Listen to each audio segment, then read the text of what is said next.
belajar membuat kesepakatan kelas. Kesepakatan kelas itu nanti kita sepakati dalam satu kelas. Kita ini berada di kelas 4. Nah, kesepakatan kelas itu nanti kalian tulis sesuai apa yang kalian inginkan, supaya nanti kalian bisa merasakan pembelajaran di sekolah itu lebih nyaman, bersosialisasi dengan teman kalian itu bisa baik. Karena kesempatan kelas itu yang kalian buat berdasarkan dari diri kalian masing-masing tanpa ada tekanan apapun. Semoga kesempatan kelas. Nanti Pak Catur akan memberikan kertas ini, satu anak satu. Kalian nanti tulis sesuai dengan keinginan kalian. Misalnya kalian pengennya apa, ditulis. Supaya nanti di kelas kita itu merasakan suasana yang nyaman, aman, saling menghargai sesama teman, tidak ada yang merasa dirugikan. Setuju? Sepakat? Oke, saya bagi ya satu-satu ya. Nanti kalian tulis sesuai yang kalian inginkan.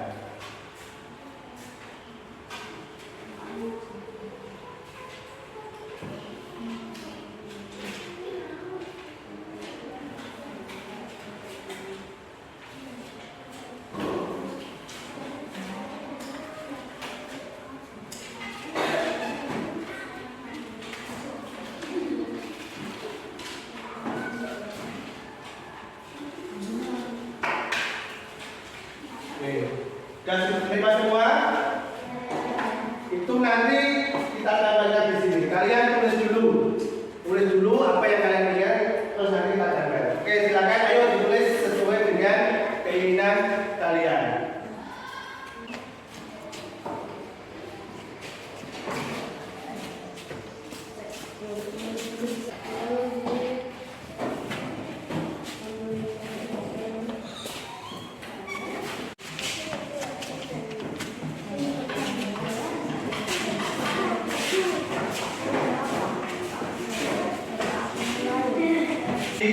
Setelah kalian menulis di kertas kecil sesuai dengan hati kalian masing-masing, itu adalah kesepakatan kelas yang nantinya kita sepakati.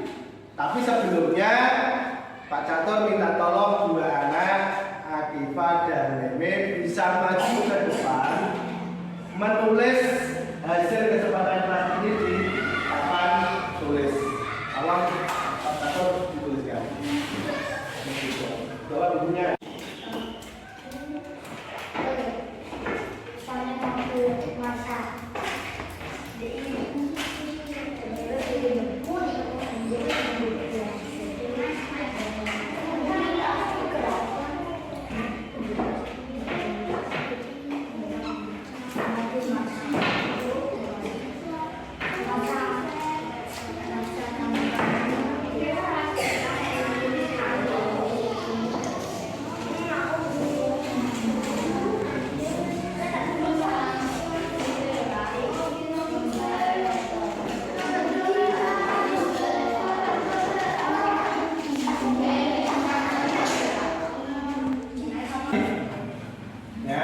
Hari ini tadi kalian belajar tentang kesepakatan kelas dan keyakinan kelas. Ada berapa tadi yang kita sudah tulis? Di antaranya tidak boleh berkata kasar. Yang kedua, membaca Asmaul Husna sebelum pembelajaran. Melaksanakan piket sesuai jadwal. Berdoa sebelum dan sesudah pelajaran. Yang keenam, tidak boleh membuli. Yang ketujuh, membuang sampah pada tempatnya. Yang kedelapan, membuat rasa nyaman. Yang sembilan, dilarang bermain luda. 10, menghargai guru dan 11, datang tepat. Yang 12, jalan baik dan yang terakhir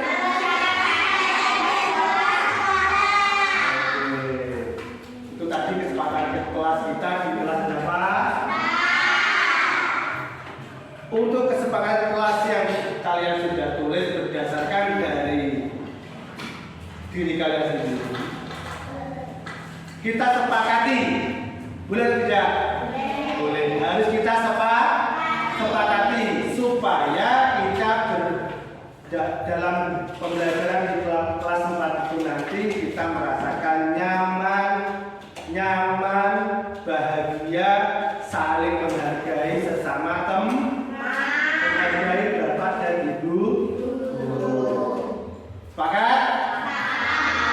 Nanti kalau sudah sepakat, Pak Catur itu nanti akan buat poster. Nanti saya tambahkan biar kalian bisa melihat tentang apa yang sudah kita sepakati dalam kesepakatan kelas. Oke, paham? Oke, itu tentang pembuatan kesepakatan kelas. Setelah ini kalian bisa pulang. Sebelumnya Pak Catur, terima kasih. Wassalamualaikum warahmatullahi wabarakatuh.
Yang terhormat Ibu Kepala Sekolah SD Bulu Manis Kidul, Ibu Masiti Sriana, yang terhormat Bapak Ibu guru serta karyawan SD Bulu Manis Kidul. Pertama-tama marilah kita panjatkan puji syukur kehadirat Allah Subhanahu wa taala yang telah memberikan nikmat dan rahmatnya kepada kita semua sehingga kita dapat berkumpul di ruangan ini dengan keadaan sehat walafiat. Kedua, sholawat serta salam tak lupa kita haturkan kepada junjungan kita Nabi Agung Muhammad SAW yang kita nantikan syafaatnya nanti di yaumul qiyamah. Amin. Amin. Susunan acara pada pagi hari ini yaitu yang pertama pembukaan, kedua menyanyikan lagu Indonesia Raya, ketiga sambutan dari Ibu Kepala Sekolah, keempat pemaparan materi, kelima tanggapan positif, keenam tanya jawab, ketujuh lain-lain, dan kedelapan penutup. Marilah kita buka acara pada pagi hari ini dengan bacaan basmalah bersama-sama. Bismillahirrahmanirrahim.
Acara yang ketiga yaitu sambutan dari Ibu Kepala Sekolah kepada Ibu Masiti Sriana. Waktu dan tempat saya persilakan.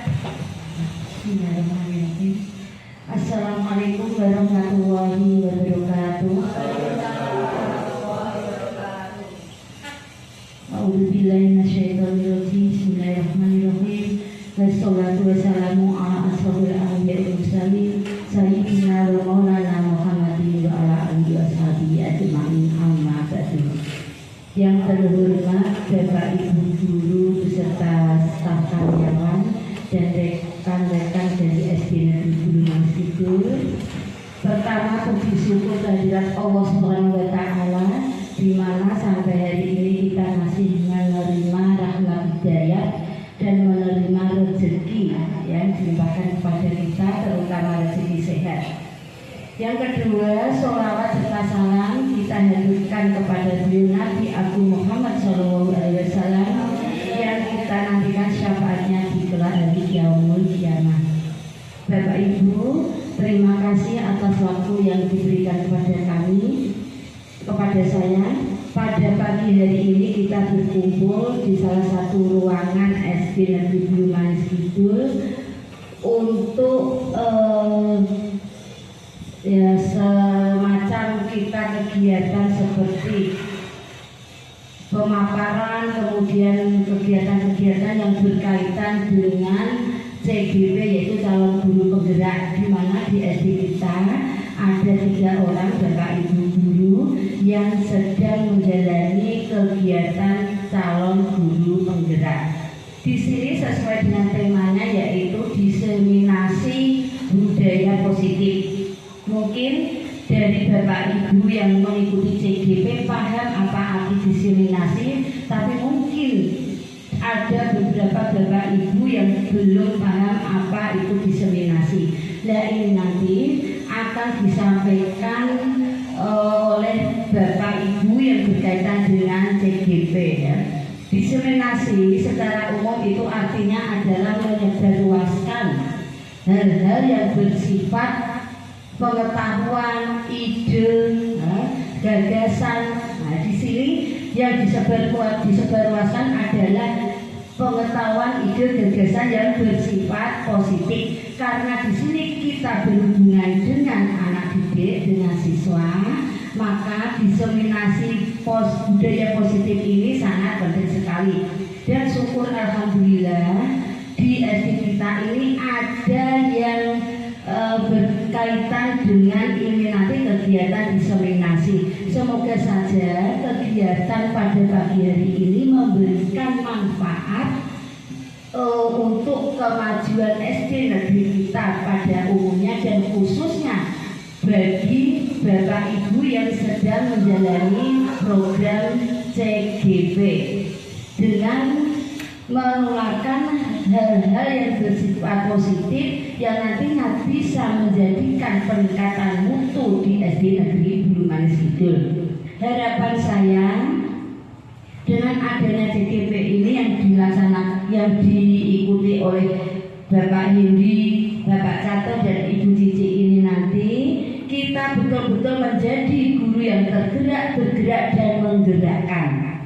Itu harapan saya dan semoga nanti kedepannya ketiga Bapak Ibu ini yang calon yang CGP ini calon guru penggerak ini yang nantinya juga menjadi guru penggerak ya, bukan calon lagi setelah menjalani beberapa kegiatan selama beberapa bulan ini, bisa memberikan dorongan, bisa memberikan motivasi dan menjadi panutan bagi Bapak Ibu guru yang mungkin dari Bapak Ibu yang mengikuti CGP paham apa arti diseminasi. Diseminasi secara umum itu artinya adalah menyebarluaskan hal-hal yang bersifat pengetahuan, ide, gagasan. Nah, di sini yang disebarluaskan adalah pengetahuan, ide, gagasan yang bersifat positif. Karena di sini kita berhubungan dengan anak didik, dengan siswa, maka diseminasi budaya positif ini sangat penting sekali. Dan syukur alhamdulillah di SD kita ini ada yang berkaitan dengan ini nanti kegiatan diseminasi. Semoga saja kegiatan pada pagi hari ini memberikan manfaat untuk kemajuan SD negeri kita pada umumnya dan khususnya bagi Bapak Ibu yang sedang menjalani program CGP dengan menularkan hal-hal yang bersifat positif yang nantinya bisa menjadikan peningkatan mutu di SD Negeri Bulumanis Kidul. Harapan saya dengan adanya CGP ini yang dilaksanakan, yang diikuti oleh Bapak Catur, dan kita betul-betul menjadi guru yang bergerak dan menggerakkan. Itu harapan saya dan semoga nanti kedepannya bisa memberikan dorongan, bisa memberikan motivasi dan menjadi panutan bagi Bapak Ibu guru yang lainnya. Ini memberikan peluang bagi Bapak Ibu guru yang lainnya. Kita support, kita semangati, kita dukung segala kegiatan yang berhubungan dengan CGP. Kita support karena apa? Kegiatan ini bukan bersifat pribadi, tetapi kegiatan ini bersifat keseluruhan, bersifat kolaborasi dan bersifat interaktif antara CGP dengan kita dan juga dengan anak didik ya, sehingga saya harapkan setiap kegiatan yang dilaksanakan oleh Bapak Ibu guru CGP ini kita ikuti, kita dukung, kita berikan sepenuhnya, kita ikuti sepenuhnya kegiatan ini sehingga nantinya menjadikan motivasi bagi kita ya. Saya yakin Bapak Ibu ini jika tidak ada CGP ini mungkin tidak akan paham apa yang namanya budaya positif, apa yang namanya bagaimana pembelajaran kepada anak yang menarik itu. Nah di sini ini nanti mungkin yang akan disampaikan, yang akan disosialisasikan ya kepada kita.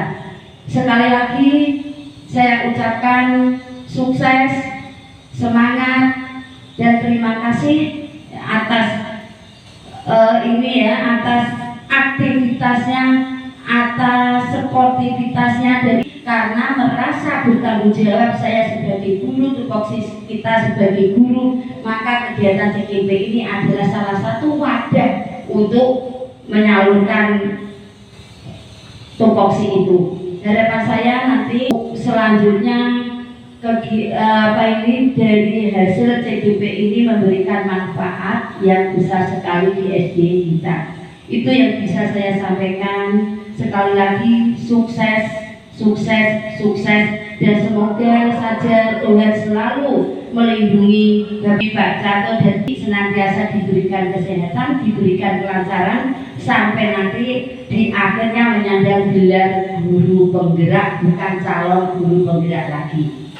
Itu yang bisa saya sampaikan. Kurang lebihnya mohon maaf apabila ada tutur kata yang kurang berkenan. Selaku manusia biasa hanya permintaan maaf yang bisa saya sampaikan. Saya akhiri. Wassalamualaikum warahmatullahi wabarakatuh. Waalaikumsalam warahmatullahi wabarakatuh. Acara yang selanjutnya yaitu pemaparan materi yang akan disampaikan oleh Bapak Catur Edi Kristiawan, calon Guru Penggerak Angkatan 10. Waktu dan tempat saya persilakan. Bismillahirrahmanirrahim. Assalamualaikum warahmatullahi wabarakatuh. Waalaikumsalam warahmatullahi wabarakatuh. Yang saya hormati Ibu Mas Titi Sriana selaku Kepala SD Bulimaris Kidul. Yang saya hormati dan yang saya sayangi teman-teman guru di SD Bulimaris Kidul beserta karyawannya. Alhamdulillahirrahmanirrahim, pada hari ini kita masih diberikan kesehatan, yaitu kita masih bisa berkumpul dalam acara pemaparan diseminasi positif ini yang tadi saya sampaikan. Yang keduanya, sholawat serta salam tak lupa kita aturkan kepada junjungan Nabi besar Muhammad SAW yang akan kita nantikan syafaatnya di hari kiamat nanti. Sebelumnya saya di sini sama seperti posisi jenengan sedoyo, yaitu sama-sama guru dan sama-sama pendidik yang mengajar atau mentransfer ilmu di SD Bulimaris Kidul. Di sini saya bukan sebagai orang yang paling tahu, tidak, tapi apa yang saya dapatkan mungkin dari pendidikan guru penggerak ini saya bisa menyampaikan kepada jenengan. Intinya sekali lagi yaitu saya bukan orang yang paling sempurna di sini, tapi bagaimana kita sama-sama atau bareng-bareng mencari solusi terbaik atau mencari ide-ide terbaik yang bisa kita lakukan nanti di anak didik kita. Untuk materi di sini adalah budaya positif. Konsep inti budaya positif yaitu yang pertama adalah perubahan paradigma belajar, yang kedua disiplin positif, yang ketiga nilai-nilai kebajikan, yang keempat kebutuhan dasar manusia, yang kelima motivasi perilaku manusia, yang keenam posisi kontrol ditambah keyakinan jelas dan segitiga restitusi. Untuk paradigma belajar ini di pendidikan guru penggerak ini mengambil paradigma baru. Paradigma baru itu adalah cara pikir kita untuk mendidik siswa kita dengan hal-hal yang baru. Beda dengan tahun-tahun yang mungkin kita masih berada di posisi kelas 1 atau kelas 2 yang kita alami dulu. Paradigma di sini adalah pembelajaran dengan yang dirancang berdasarkan prinsip pembelajaran berdiferensiasi sehingga para peserta didik belajar sesuai kebutuhannya berdasarkan tahap perkembangan sesuai teori psikologi modern untuk mewujudkan profil pelajar Pancasila. Yang kedua adalah disiplin. Ketika kita mendengar kata disiplin, yaitu apa yang terlintas di pikiran kita, yang pertama adalah disiplin itu adalah peraturan. Segala peraturan yang kita terapkan di lingkungan sekolah ini, dan biasanya disiplin itu diikuti dengan hukuman. Tapi untuk disiplin positif ini ada yang menjelaskan nanti bagaimana kita membuat disiplin itu secara positif, yaitu sebagai pendidik tujuannya kita adalah menciptakan peserta didik yang memiliki disiplin sehingga mereka berperilaku mengacu kepada nilai-nilai kebajikan universal dan memiliki motivasi intrinsik dalam perubahan perilaku ke arah yang lebih baik. Yang ketiga tadi, nilai-nilai kebajikan di CGP ini, nilai-nilai kebajikan yang muncul itu ada beriman dan bertakwa pada Tuhan Yang Maha Esa, berkebinekaan global, bergotong royong, mandiri, kreatif, dan bernalar kritis. Untuk Ibu Primary Youth Program atau istilahnya disingkat dari PYP ini muncul yaitu rasa toleransi, rasa hormat, integritas, mandiri, menghargai, antusias, empati, keingintahuan, kreativitas, kerjasama, percaya diri, dan komitmen. Untuk keterampilan hidup atau life skill dapat dipercaya, lurus hati, pendengar yang aktif, dan memberikan yang terbaik dari diri. Yang keempat, mengenai kebutuhan dasar manusia. Kebutuhan dasar manusia ini adalah segala sesuatu yang kita lakukan untuk mendapatkan apa yang kita inginkan. Seluruh tindakan yang kita lakukan memiliki tujuan tertentu. Dan semua usaha terbaik yang kita lakukan adalah dalam rangka agar kebutuhan dasar kita terpenuhi dengan baik. Nah, ini yang biasanya ada pada diri kita sendiri. Terlebih kita adalah mengajar kepada siswa yang masih berada di bangku sekolah dasar. Kebutuhan dasar manusia yang pertama itu adalah bertahan hidup. Yang kedua, rasa kasih sayang dan rasa diterima. Yang ketiga, penguasaan. Yang keempat, kesenangan. Dan yang kelima adalah rasa kebebasan. Dengan memahami konsep 5 kebutuhan dasar ini, kita dapat mengarahkan murid untuk mencari cara positif memenuhi kebutuhan dasar mereka. Kita dapat membimbing murid menemukan solusi atas permasalahannya sendiri, karena ketika seorang murid melakukan suatu perbuatan yang bertentangan dengan nilai-nilai kebajikan atau melanggar suatu aturan, hal itu sebenarnya dikarenakan mereka gagal memenuhi kebutuhan dasar mereka. Yang kelima, motivasi perilaku manusia. Yang pertama adalah untuk memberikan motivasi manusia atau peserta didik, sebaiknya bisa melihat dari hal-hal berikut. Yang pertama yaitu untuk menghindari ketidaknyamanan atau hukuman. Yang kedua, untuk mendapatkan imbalan atau penghargaan dari orang lain. Yang ketiga, untuk menjadi orang yang mereka inginkan dan menghargai diri sendiri dengan nilai-nilai yang mereka percaya. Dari ketiga nilai ini, diharapkan kita memberikan motivasi itu bukan yang ada di posisi satu dan kedua. Kita memberikan motivasi kepada anak didik kita sendiri, diharapkan sesuai dengan level yang ketiga ini, di mana kita bisa memberikan motivasi atau dorongan kepada peserta didik ini. Mereka lebih menghargai kepada diri mereka sendiri. Nanti kalau mereka sudah menghargai diri mereka sendiri, secara tidak langsung itu nanti mereka akan belajar, oh ini berarti salah, ini berarti kurang, sehingga untuk memberikan hukuman itu tidak ada, karena dia sudah mempunyai rasa menghargai pada dirinya sendiri. Sebelumnya mari kita simak video yang saya sampaikan ini. Ibu dan bapak masih ingatkah ketika menjadi muridmu, kita senang dan bahagia saat guru memberikan ujian atau ujian. Kita dijanjikan jika menjawab pertanyaan. Dengan benar, kita dihadiahi coklat atau permen. Kita diiming-imingi kalau tugas selesai dengan cepat, kita bisa pulang duluan.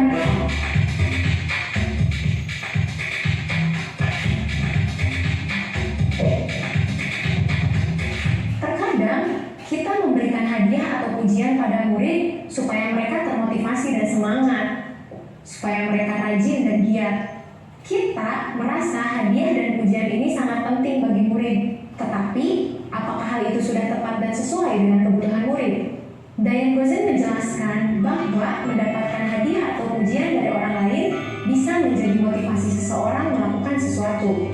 Gozen mengkategorikan ini sebagai motivasi perilaku murid. Murid akan menjadi rajin mengerjakan tugas dari guru, bahkan saling berkompetisi untuk mengerjakan tugas sebaik mungkin.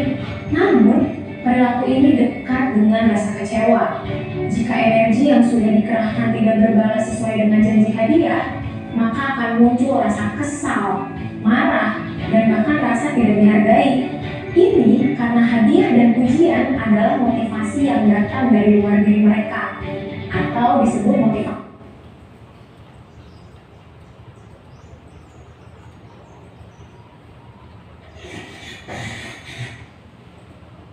Ibu bahkan saling berkompetisi untuk mengerjakan tugas sebaik mungkin. Ini karena adalah motivasi yang datang dari luar diri mereka, atau disebut motivasi eksternal. Mungkin ada murid yang sudah memiliki motivasi internal untuk rajin belajar. Namun, apa yang terjadi dengannya jika motivasi internal yang sudah terbentuk itu diganggu dengan motivasi eksternal berupa janji hadiah dan pujian itu? Ibu dan Bapak guru mungkin bertanya, lalu gimana dong cara memotivasi murid tanpa pujian dan hadiah? Saya punya jawabannya. Kita perlu membedakan antara hadiah atau pujian yang dijanjikan dengan apresiasi. Nah, apresiasi ini dilakukan di akhir atau di ujung pembelajaran, sehingga perilaku murid tidak digerakkan oleh sesuatu yang dijanjikan. Dan tugas kita adalah mengidentifikasi motivasi perilaku murid, supaya kita bisa menstimulasi munculnya motivasi internal dari diri si murid. Oke, mulai sekarang pergunakan pujian dan hadiah secara bijak ya Ibu dan Bapak Guru. Hindari menjanjikan dan mengiming-imingi. Apresiasilah secukupnya capaian mereka, dan cobalah lebih dekat dengan murid. Pahami motivasi internal yang dimiliki mereka. Setiap murid bisa jadi memiliki motivasi internal yang unik dan berbeda dari murid yang lain. Tumbuhkan dan pupuk motivasi internalnya. Ini yang paling penting. Ibu dan Bapak Guru, mari kita renungkan lagi. Apakah kita sebagai pendidik sudah mengidentifikasi motivasi perilaku yang ditunjukkan murid dengan tepat? Apa yang bisa kita lakukan untuk dapat mengidentifikasi motivasi perilaku murid agar kita dapat membantunya menemukan motivasi internal dalam belajarnya? Selamat belajar Ibu dan Bapak Guru hebat. Salam dan bahagia.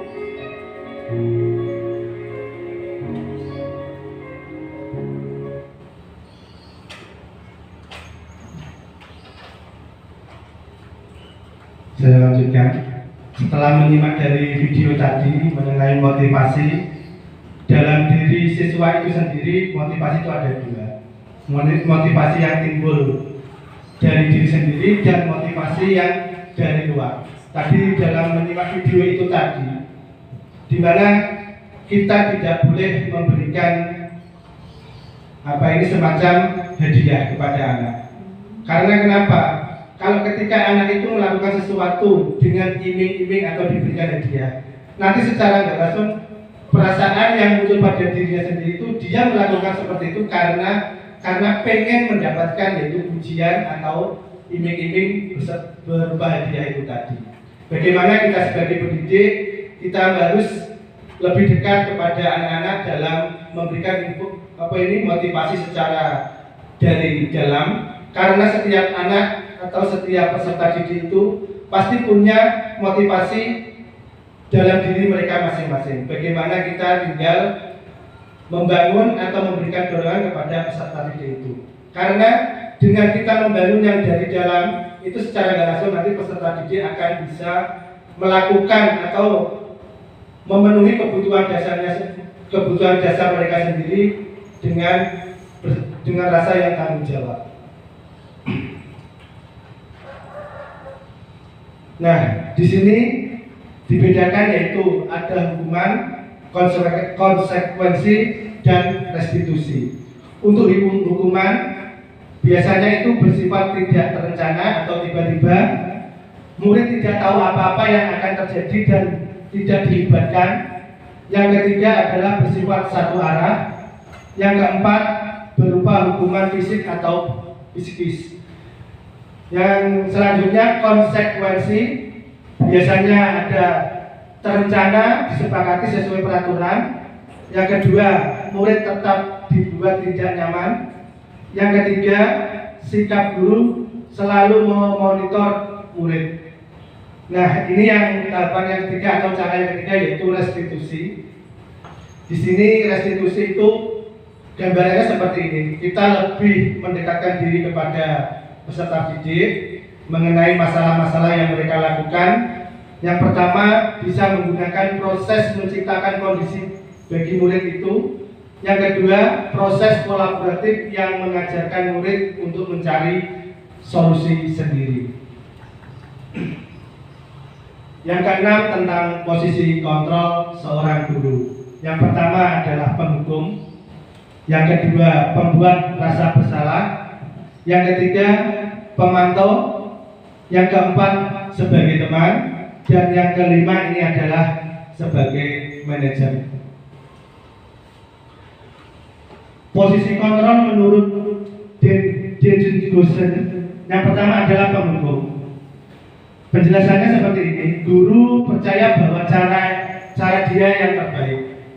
Yang kedua, guru menggunakan hukuman fisik maupun verbal, seperti kamu salah terus.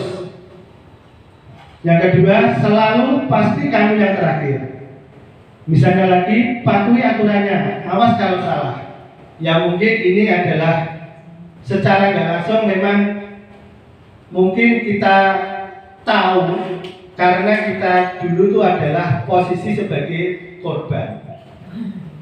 Saya juga mengalami sendiri bagaimana ketika saya dulu itu duduk di bangku SD atau SMP bahkan SMA ini. Nah inilah yang diharapkan dari pendidikan guru penggerak ini untuk merubah dengan cara paradigma baru. Yang kedua, posisi kontrol pembuat rasa bersalah. Di sini guru menggunakan intonasi yang lebih rendah atau lemah lembut untuk memungkinkan keheningan, membuat situasi yang tidak nyaman. Guru menggunakan kalimat agar murid merasa bersalah atau kasihan kepada guru. Seperti contoh kalimat-kalimat di bawah ini. Ibu sangat kecewa kepada kamu. Berapa kali Bapak harus memberitahu kamu? Bagaimana kalau orang tuamu tahu atas kesalahanmu? Nah, dengan kalimat-kalimat itu secara tidak langsung peserta didik kita itu dibuat merasa bersalah. Mungkin dengan guru sebagai pembuat rasa bersalah ini, anak nanti akan merasa kasihan. Tapi di pendidikan guru penggerak ini, rasa bersalah untuk memberikan rasa bersalah kepada murid ini itu tidak diharapkan. Itu masih di level yang kedua. Ini level yang ketiga, posisi kontrol sebagai teman. Di sini guru menggunakan kalimat persuasif dan intonasi nada, suara ramah untuk mengontrol murid. Yang kedua, guru menggunakan humor atau menggunakan candaan dan mempunyai hubungan baik dengan murid. Yang ketiga, menggunakan kalimat yang positif dan jenaka seperti ayo belajarlah demi Bapak. Ya sudah, kali ini tidak apa-apa. Ibu maafkan dan bantu bereskan ya. Nah itu di level ketiga ini guru sebagai teman mungkin bisa dengan cara diajak mengobrol untuk mengetahui apa yang peserta didik itu lakukan ketika dia berbuat salah. Untuk posisi kontrol yang keempat yaitu pemantau. Biasanya ini adalah guru itu memantau dulu, memantau dari jauh anak ini sikapnya bagaimana ketika melakukan kesalahan. Guru selalu mengawasi murid dan bertindak sesuai pada peraturan sekolah dan konsekuensinya. Menggunakan data atau catatan penghitungan yang digunakan sebagai bukti atas perilaku seseorang. Ini biasanya menggunakan skor yang kamu kalau ketika melakukan kesalahan ini nanti skor kamu sekian. Yang ketiga, mengingatkan konsekuensi saat terjadi pelanggaran seperti peraturannya apa? Apa yang telah kamu lakukan? Konsekuensinya apa? Nah, itu sebagai guru pemantau. Untuk posisi kontrol yang kelima, nah ini yang diharapkan kita sebagai pendidik, yaitu posisi kontrol sebagai manajer. Di posisi ini, guru mendukung murid untuk menemukan solusi apa yang mereka lakukan. Atau ketika mereka melakukan kesalahan, guru mengajak murid itu mencari solusinya bagaimana untuk mengatasi permasalahan tersebut. Yang kedua, guru mempersilahkan murid mempertanggungjawabkan perilakunya. Yang ketiga, guru mendukung murid untuk merdeka mandiri dan bertanggung jawab. Yang keempat, menggunakan restitusi untuk mengajak murid menganalisis keadaan untuk memperbaiki kesalahan dengan kalimat seperti ini. Apa yang kita yakini? Apa rencana kamu untuk memperbaiki ini? Nah, untuk posisi kontrol yang kelima ini, yaitu sebagai manajer, ini tidak serta-merta bisa dilakukan tanpa ada tahapan. Nanti disinilah yang kita bahas atau yang kita tekankan mengenai segitiga restitusi, di mana kita mengajak anak untuk mendiskusikan atau mencari solusi ketika mereka sedang melakukan perbuatan yang kurang baik. Sebelumnya, mohon Bapak Ibu berdiri dulu yuk.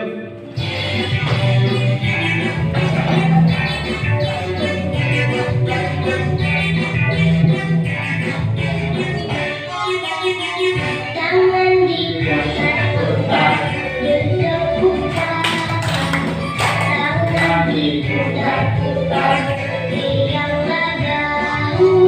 Tangan diputar-putar, rianglah mutu. Goyang, goyang, goyang, goyang, goyang. Tangan diputar-putar, bertepuk tangan. Tangan diputar-putar, rianglah bahu. Tangan diputar-putar, rianglah lutut. Digoyang, goyang, digoyang, goyang, digoyang, goyang. Diputar-putar, diputar ke atas. Diputar-putar, diputar ke bawah. Diputar-putar, diputar ke kanan. Diputar-putar, diputar ke kiri.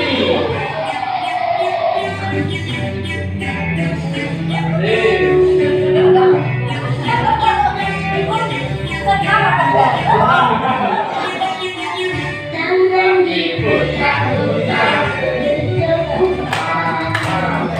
Tangan diputar-putar, rianglah bahu. Tangan diputar-putar, rianglah lutut. Digoyang, goyang, digoyang, goyang, digoyang, goyang. Tangan diputar-putar, bertepuk tangan. Tangan diputar-putar, rianglah bahu. Tangan diputar-putar, rianglah lutut. Digoyang, goyang, digoyang, goyang, digoyang, goyang.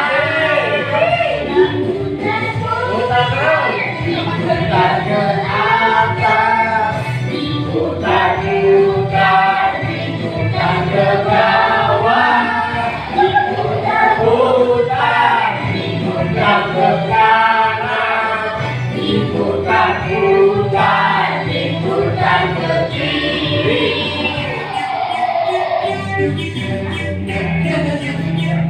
Benar.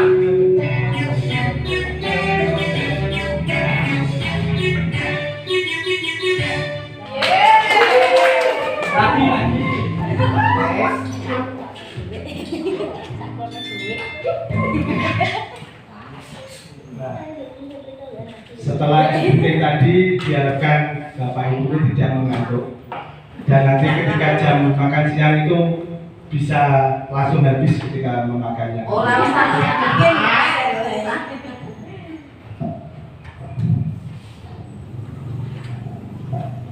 Ini adalah contoh-contoh penerapan 5 posisi kontrol guru dengan kasus siswa tidak memakai atribut lengkap saat upacara bendera.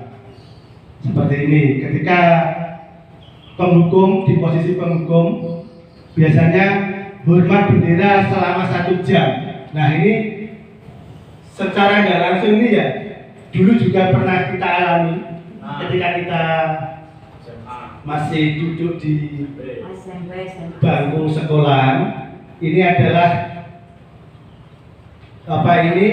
tindakan-tindakan yang mungkin beberapa tahun sebelum kita mengetahui dari pendidikan guru penggerak ini, ternyata memberi hukuman seperti ini itu tidak diperbolehkan. Mungkin anak ketika tidak lengkap atau gimana dalam mengikuti upacara bendera, biasanya dihukum kamu hormat pada bendera selama 1 jam. Itu ternyata tidak diperbolehkan. Yang kedua, membuat rasa bersalah. Berapa kali ibu bapak harus memberitahu kamu? Kamu selalu saja mengecewakan ibu bapak. Ini kalimat tersebut secara nggak langsung membuat peserta didik itu mungkin niatnya baik, membuat rasa bersalah. Ketika murid itu mempunyai rasa bersalah, itu pasti diingat. Ternyata itu belum bagus untuk diterapkan. Yang ketiga, sebagai teman, ayo dong kita ikuti aturan sekolah. Tolong bantu ibu bapak ya sekali ini. Ya sudah, ini tidak apa-apa. Lain kali jangan sampai berbuat seperti ini lagi. Ini sebagai posisi kontrol sebagai teman, ini sebenarnya juga agak lebih baik karena guru dan murid ini sama-sama mengobrol. Tetapi dengan kalimat seperti ini pun murid tersebut ketika diajak ngobrol seperti itu belum bisa menumbuhkan rasa menghargai dirinya sendiri. Bagaimana ketika ada upacara bendera, murid ini nanti diharapkan untuk bisa lebih berdisiplin dalam berpakaian. Itu masih belum bisa mengenal. Yang keempat, pemantau. Ini misalnya diamati dulu. Kamu sudah melanggar peraturan sekolah, kamu tahu konsekuensinya, kamu tahu hukumannya. Nah, biasanya seperti itu. Untuk posisi yang terakhir yaitu manajer, inilah yang nanti diharapkan dari pendidikan guru penggerak ini supaya Bapak Ibu bisa lebih tahu bagaimana memposisikan diri kita sendiri sebagai pendidik, yaitu sebagai manajer. Apakah yang kamu tahu kesalahanmu? Jadi anak diajak dulu, istilahnya menstabilkan kondisinya dulu. Kira-kira yang kamu lakukan itu sudah benar atau tidak?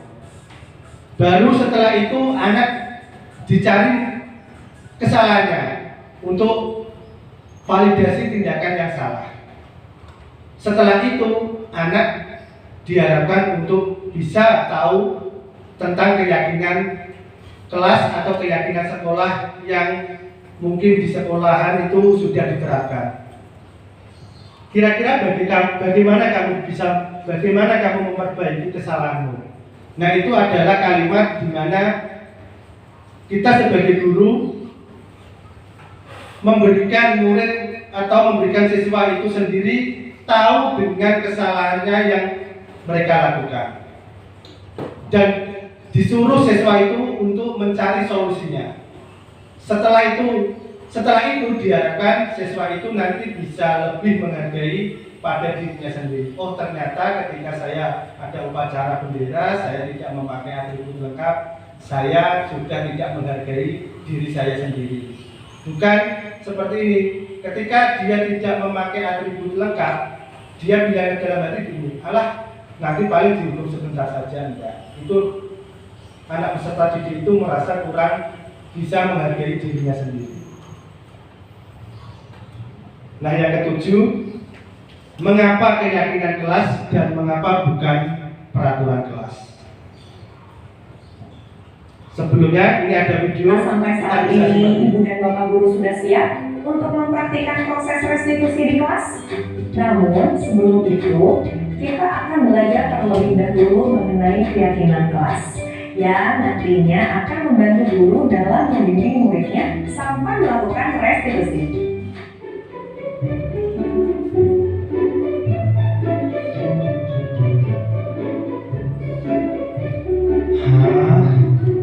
Uang siapa ini?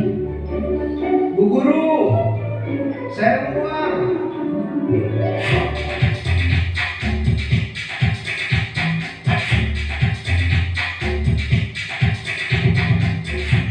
Apa itu keyakinan kelas?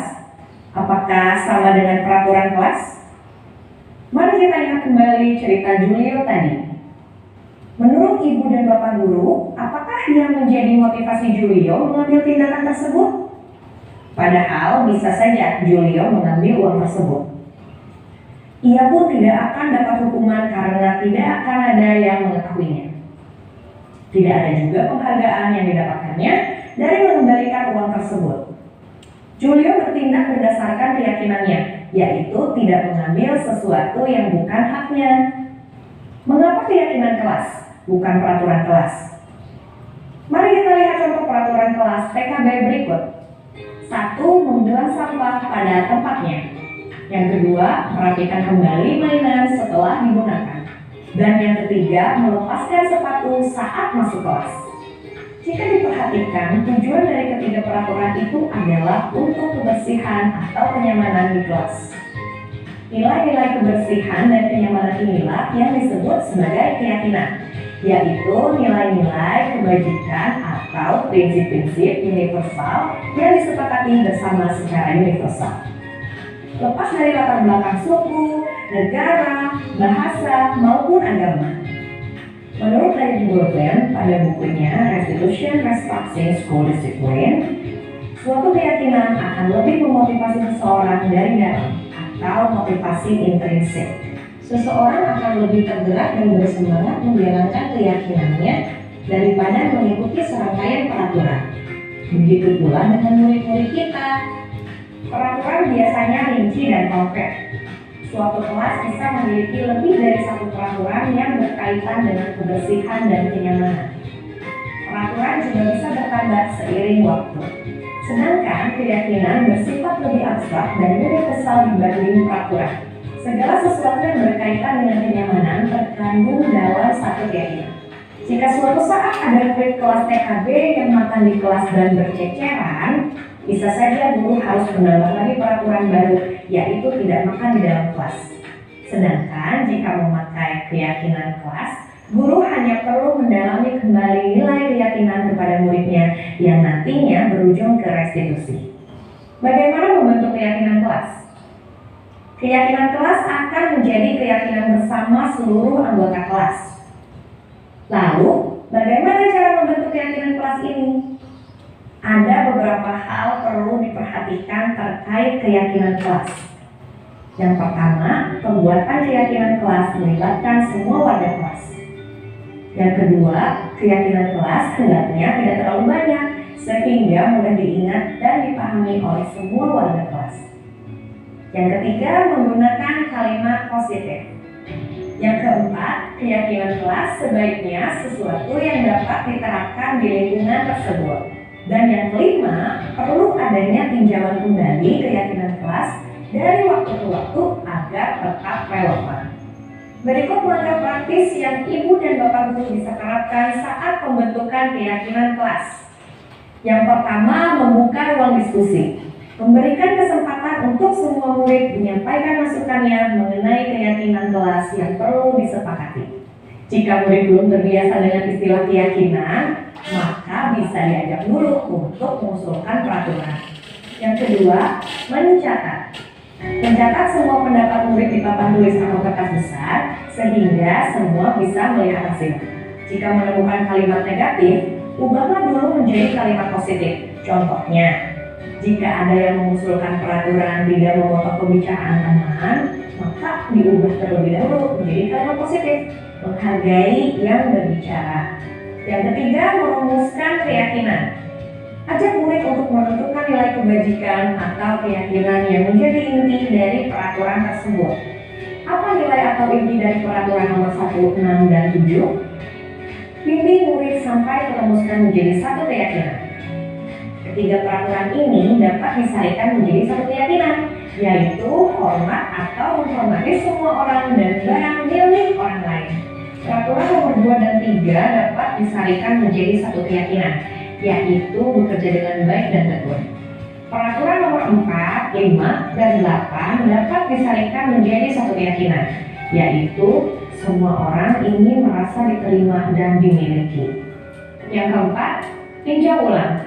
Guru perlu meninjau kembali butir-butir keyakinan dari semua peraturan yang sudah disarikan. Ingat bahwa sebaiknya keyakinan kelas tidak terlalu banyak agar mudah diingat. Direkomendasikan berkisar 3-7 keyakinan yang dapat disesuaikan dengan jenjang kelasnya. Dan yang kelima, membuat pernyataan keyakinan.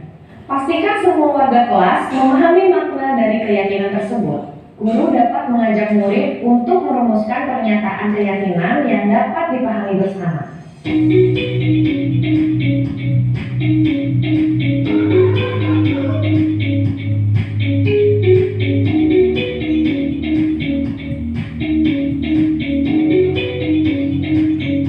Bagi murid-murid PAUD dan SD, guru dapat merumuskan pernyataan keyakinan dengan lebih sederhana.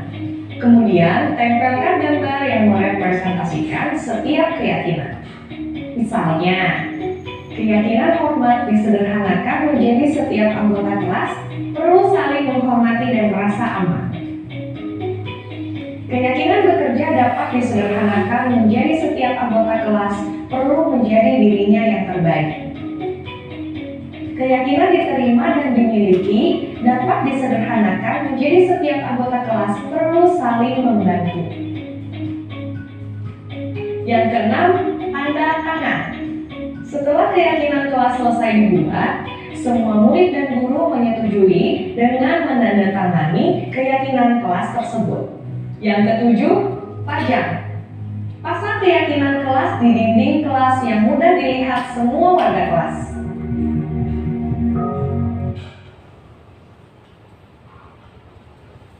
Nah, tadi ada video tentang peraturan kelas atau keyakinan kelas. Di dalam pendidikan CDP ini, istilah peraturan itu tidak ada, tapi istilahnya adalah keyakinan kelas. Keyakinan kelas itu nanti yang muncul itu hanya nilai-nilai universal. Tadi sudah dicontohkan ketika jangan membuang sampah sembarangan. Misalnya lagi, jangan makan di dalam kelas. Atau misalnya peraturan lagi, kalau memakan di dalam kelas, jangan sampai tercacat. Itu bisa diganti dengan kalimat dengan menggunakan keyakinan kelas, yaitu jaga kebersihan di lingkungan kelas. Itu merupakan nilai universal yang mungkin penggabungan dari beberapa peraturan-peraturan yang ada di dalam kelas. Nah, disinilah yang diharapkan dari pendidikan guru penggerak ini, kita bisa membuat keyakinan kelas, karena keyakinan kelas itu dibuat berdasarkan kesepakatan bersama warga kelas, yaitu Bapak Ibu guru dan peserta didik. Setelah keyakinan kelas itu dibuat, diharapkan semua anak mempunyai rasa tanggung jawab dengan cara yaitu tanda tangan. Ketika sudah ditandatangani semua, itu merupakan kesepakatan. Setelah itu ada pernyataan. Ketika nanti keyakinan kelas itu ada yang melakukan kesalahan, di bawahnya dikasih pernyataan. Seperti misalnya ketika dia tidak menjaga kebersihan kelas, nanti siapa yang berbuat itu bisa istilahnya apa ini? Mengambil apa yang dia lakukan. Misalnya dia mau membuang sampah sengaja, nanti disuruh mengambil dan disuruh membuang ke tempat sampah. Keyakinan kelas ini bersifat abstrak, berupa pernyataan universal, dibuat dalam pernyataan positif, menggunakan kalimat yang positif, sedikit saja agar mudah diingat, sesuai dengan kondisi kelas. Semua warga kelas atau sekolah dilibatkan saat membuat keyakinan kelas. Untuk yang yang budaya positif yang ke-8 yaitu segitiga restitusi. Nah, inilah yang dinamakan segitiga restitusi, di mana segitiga restitusi ini suatu proses dialog yang dijalankan oleh guru agar menghasilkan murid yang mandiri dan lebih bertanggung jawab. Segitiga restitusi ini ada tiga garis besar. Yang pertama adalah menstabilkan identitas, yang kedua validasi tindakan yang salah, dan yang ketiga menanyakan keyakinan. Dalam segitiga restitusi ini terbentuk tiga sisi, yaitu dengan panjang yang sama. Intinya gini, apakah itu dilakukan dengan cara urutan yang sama? Sebenarnya tidak. Tapi di segitiga itu ada urutan 1, 2, 3. Sebenarnya tidak dilakukan sesuai itu.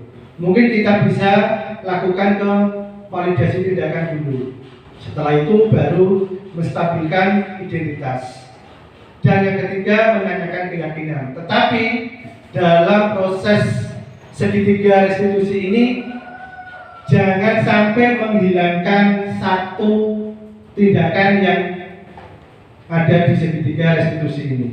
Misalnya sudah menstabilkan identitas, menanyakan keyakinan, tapi tidak melibatkan validasi tindakan yang salah. Itu dirasa kurang dalam melakukan proses tindakan segitiga restitusi. Yang pertama adalah menstabilkan identitas berdasarkan prinsip membuat kesalahan adalah bagian dari proses pembelajaran. Misalnya berbuat salah itu wajar. Tidak ada manusia yang sempurna. Ibu atau bapak juga pernah melakukan kesalahan itu. Ibu atau bapak tidak mencari siapa yang salah, tapi ibu bapak ingin mencari solusi dari permasalahan ini. Yang terakhir, kamu berhak merasa begitu. Ini tahapan menstabilkan identitas. Untuk tahapan yang kedua, validasi tindakan yang salah. Berdasarkan prinsip setiap perilaku berupaya untuk memenuhi suatu kebutuhan dasar tertentu. Dalam validasi tindakan yang salah ini ada kalimat-kalimat seperti ini. Kamu pasti punya alasan mengapa melakukan hal itu. Kamu patut bangga karena telah melindungi sesuatu yang penting untuk kamu. Kamu melakukan karena mempertahankan sesuatu yang penting bagimu. Jadi perlu diingat Bapak Ibu Guru, ketika ada peserta didik melakukan kesalahan itu, semata-mata bukan mereka itu ingin mencari kesalahan, tidak. Mungkin bisa dia mempertahankan diri. Misalnya kita pernah mengalami kasus mungkin anak yang bertengkar. Anak yang bertengkar itu sebenarnya tidak ada yang benar atau yang salah. Tetapi mereka hanya mempertahankan rasa dia itu bertahan. Karena setiap diri manusia itu pasti mempunyai rasa ingin bertahan dan rasa ingin berkuasa. Nah, disinilah bagaimana dalam segitiga restitusi ini kita sebagai guru harus bisa menemukan validasi tindakan yang salah ini supaya nanti peserta didik itu bisa tahu tentang perbuatan yang kurang baik yang mereka lakukan. Yang ketiga, menanyakan keyakinan. Berdasarkan prinsip teori kontrol bahwa pada dasarnya kita itu termotivasi secara intrinsik atau yang biasa dilakukan dari dalam, kita bisa menanyakan atau kalimat seperti ini. Apa keyakinan kelas yang kita sepakati? Nilai-nilai apa yang telah disepakati bersama? Seperti apa gambaran sebuah kelas yang ideal untuk kamu? Nah, ini adalah suatu kalimat untuk memberikan murid itu bisa berpikir. Ketika kita sebagai guru kita menanyakan seperti itu, jadi murid itu nanti bisa berpikir dengan dirinya sendiri. Oh iya, ternyata yang saya lakukan itu salah, dan saya bisa mencari solusi yang terbaik untuk diri saya sendiri. Kita di sini sama-sama belajar bagaimana kita untuk bisa melayani peserta didik kita ini dengan secara merdeka, karena di kurikulum merdeka ini Kemendikbud menerapkan atau Ki Hajar Dewantoro sudah menjelaskan dalam filosofi pendidikan, yaitu bagaimana pembelajaran yang berpihak kepada anak. Dari saya cukup sekian, kurang lebihnya saya mohon maaf, mungkin ada perkataan atau sikap saya dalam memberikan materi ini banyak kekurangan. Saya mohon maaf yang sebesar-besarnya. Saya akhiri, wassalamualaikum warahmatullahi wabarakatuh.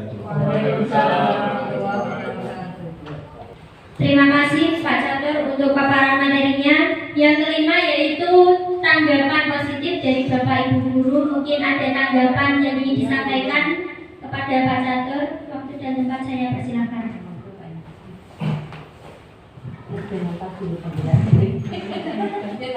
Ya. Assalamualaikum warahmatullahi wabarakatuh. Terima kasih atas waktunya yang telah diberikan kepada saya. Dari penjelasan Pak Catur tadi berkaitan ada keyakinan kelas, ada peraturan kelas, sampai dengan restitusi tadi. Jadi saya punya wawasan atau gambaran baru. Jadi kan waktu kecil mungkin kita terbiasa harus begini dari bapak atau ibu guru ya, baik di sekolah dasar, SMP maupun di jenjang yang lebih tinggi. Nah, untuk mungkin kan dari kita itu masih banyak belum tahu betul itu perbedaannya itu di mana terkait peraturan kelas dan keyakinan kelas itu, supaya kita untuk menerapkannya di kelas lebih gamblang atau terbuka untuk anak, jadi tidak memaksakan kehendak kita gitu. Ya mungkin demikian Pak. Terima kasih. Assalamualaikum warahmatullahi wabarakatuh. Terima kasih.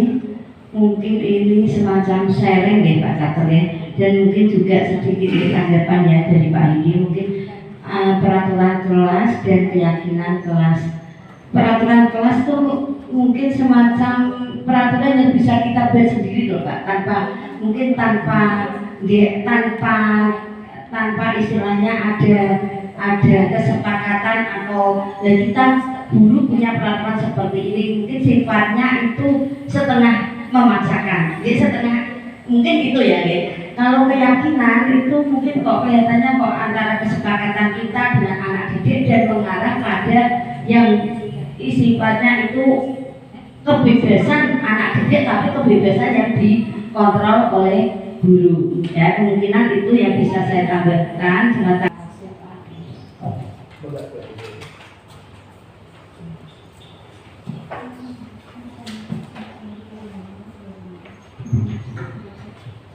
memasuki acara yang terakhir yaitu penutup. Marilah kita tutup acara pada pagi hari ini dengan bacaan alhamdulillah bersama-sama. Alhamdulillahirabbil alamin. Sekian dari saya, mungkin ada salah dan tutur kata yang kurang berkenan. Saya mohon maaf yang sebesar-besarnya. Wabillahi taufiq wal hidayah. Wassalamualaikum warahmatullahi wabarakatuh.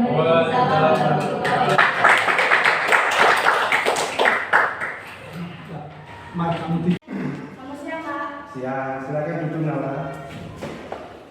Bagaimana kabarnya? Baik. Baik. Kamu tahu mengapa kamu dipanggil Pak Catur ke sini? Mungkin berkaitan dengan tugas. Iya benar. Pak Catur lihat presensi kemarin, kamu masuk kan? Saya akan masuk, tetapi saya tidak mengerjakan tugas. Naura, setiap orang itu pasti pernah melakukan kesalahan, termasuk Pak Catur. Namun setiap tindakan kita itu pasti ada rasanya. Kira-kira mengapa kamu kemarin tidak mengerjakan tugas? Saya capek Pak. Tadi sore diajak jalan-jalan orang tua. Terus saat pelajaran matematika diajak ngobrol teman. Kamu masih ingat ya tentang keyakinan kelas kita? Masih Pak. Kalau masih ingat, kira-kira yang kamu lakukan itu sudah sesuai dengan keyakinan kelas kita belum? Keyakinan kelas yang lalu. Lalu bertanya jawab. Nah, ternyata kamu tahu. Lalu apakah kamu punya solusi untuk masalah ini? Ya Pak, saya minta maaf. Kami tidak mengerjakan tugas. Kemudian saya akan mengajarkan tugas dari Pak Catur. Besok saya akan tunjukkan. Baik, Pak Catur apresiasi kamu untuk berusaha lebih bertanggung jawab dan kamu boleh pulang.